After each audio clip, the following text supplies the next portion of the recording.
नमस्कार, आप सभी का स्वागत है दोस्तों एक बार फिर से। आज देश भर की तमाम बड़ी खबरों में दरअसल बता दें कि भारत में कई बड़ी खबरें निकल के आ रही हैं, जानेंगे एक एक करके विस्तार से। लेकिन उससे पहले यदि आप भी हमारे इस चैनल पर नए हैं तो इस वीडियो को लाइक कीजिए, साथ ही चैनल को सब्सक्राइब करके और नोटिफिकेशन बेल को ऑन कर दीजिए। आइए दोस्तों बढ़ते हैं पहली खबर की ओर। आपको बता दें कि दिल्ली के निरंकारी मैदान पर किसानों को जरूरी सुविधाएं उपलब्ध कराएगी दिल्ली सरकार। दरअसल कृषि कानून के विरोध में हरियाणा और पंजाब से दिल्ली आ रहे किसानों को बुराड़ी के निरंकारी मैदान में प्रदर्शन करने की इजाजत दे दी गई है। किसानों को निरंकारी मैदान में प्रदर्शन की इजाजत देने के फैसले को देखते हुए दिल्ली के अरविंद केजरीवाल सरकार ने किसानों के लिए बेसिक आवश्यक सुविधाएं उपलब्ध कराने का निर्णय लिया है, जिसे देखते हुए दिल्ली सरकार सबसे पहले किसानों के लिए पीने के पानी की व्यवस्था कर रही है। दिल्ली सरकार ने अपने विधायक एवं दिल्ली जल बोर्ड के उपाध्यक्ष राघव चड्ढा को बुराड़ी पहुंचकर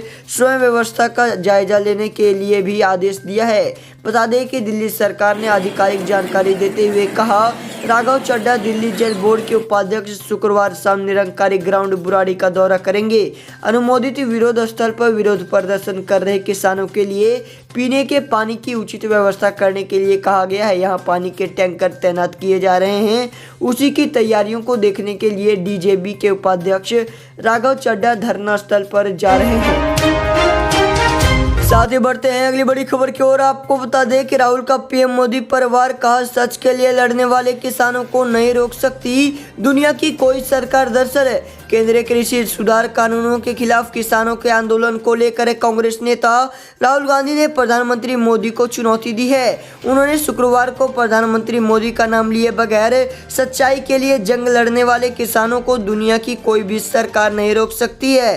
दरअसल आज नए कृषि कानूनों के खिलाफ दिल्ली चलो रैली के तहत हजारों किसान हाथ में झंडा लिए और नारेबाजी करते हुए दिल्ली के विभिन्न एंट्री पॉइंट पहुंचे। इन्हें रोकने के लिए पुलिस ने जगह जगह पर बैरिकेड लगाए, आंसू के गैस गोले भी दागे, लेकिन बाद में इन किसानों को प्रवेश के साथ ही शांतिपूर्ण प्रदर्शन की भी इजाजत दे दी गई। राहुल गांधी ने अपने ट्वीट में बताया कि प्रधानमंत्री को यह याद रखना चाहिए कि सच्चाई को दबाने की कोशिशें नाकाम हो जाती है। उन्होंने कहा, दुनिया की कोई भी सरकार सच्चाई के लिए जंग लड़ने वाले किसानों को नहीं रोक सकती। साथ ही रुख करते हैं अगली बड़ी खबर की ओर। आपको बता दें कि लव जिहाद को लेकर सपा नेता की मुस्लिम युवकों को सलाह, हिंदू लड़कियों से रहें दूर वरना। दरअसल समाजवादी पार्टी के सांसद एसटी हसन ने मुस्लिम युवकों को जबरन धर्मांतरण के खिलाफ नए कानून से सावधान रहने और खुद को यातना से बचाने की बात कही है। हसन ने कहा, मैं मुस्लिम युवाओं को हिंदू लड़कियों को अपनी बहन मानने की सलाह देता हूँ। उन्हें किसी बहकावे में नहीं आना चाहिए, क्योंकि एक कानून बनाया गया है जिसके तहत उन पर जबरदस्ती अत्याचार किया जा सकता है। मैं मुस्लिम युवाओं से खुद को प्रलोभन से बचाने की अपील करता हूं।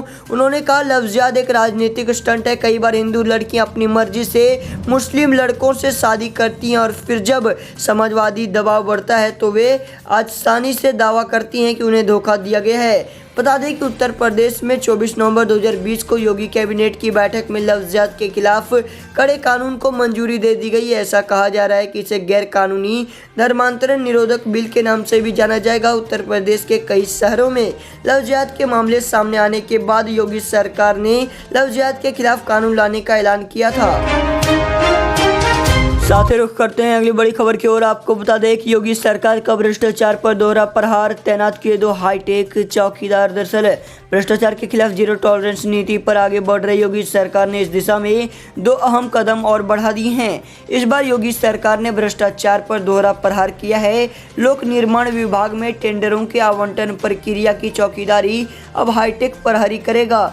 कृषि भूमि का लैंड यूज चेंज करवाने के लिए भी अब किसानों को अफसरों की दहलीज पर भटकना नहीं होगा। आवास अधिनियम की धारा 143 के तहत कृषि भूमि को गैर कृषि भूमि में परिवर्तित कराने के लिए योगी सरकार ने ऑनलाइन आवेदन की सुविधा शुरू कर दी है।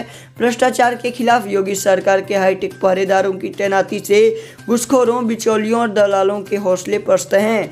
पीडब्ल्यूडी में टेंडर आवंटन प्रक्रिया को लेकर पिछले कुछ दिनों में सुनी हुई शिकायतों की संख्या इसकी गवाह है। पिछली सरकारों में बदनाम रही टेंडर आवंटन प्रक्रिया को भ्रष्टाचार मुक्त और पारदर्शी बनाने के लिए योगी सरकार ने प्रहरी सॉफ्टवेयर तैनात किए हैं। बता दें कि विभाग की पूरी टेंडर प्रक्रिया प्रहरी के जरिए होगी।